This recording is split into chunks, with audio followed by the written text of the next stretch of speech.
আপনি কোনো ইউরোপ কান্ট্রিতে ঢুকতে গেলে বেসিক্যালি 10-12 লাখ টাকা লাগে। আর ইটালি ঢুকতে গেলে 16-17 লক্ষ টাকা লাগে।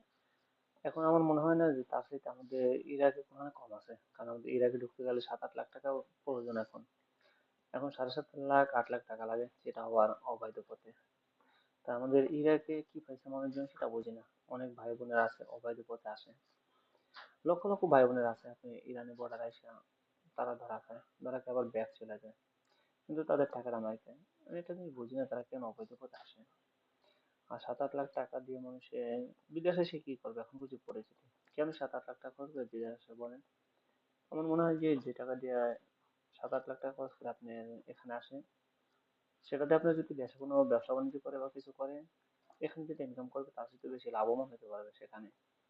কিন্তু মানুষটা আসলে টাকার পাগল, বুঝছেন? কিন্তু ভালো মন্দ বুঝুক আর না বুঝুক, তারা সেটা নিয়ে পড়ে থাকে, মনে করছে অনেক টাকা ইনকাম করতে পারবে।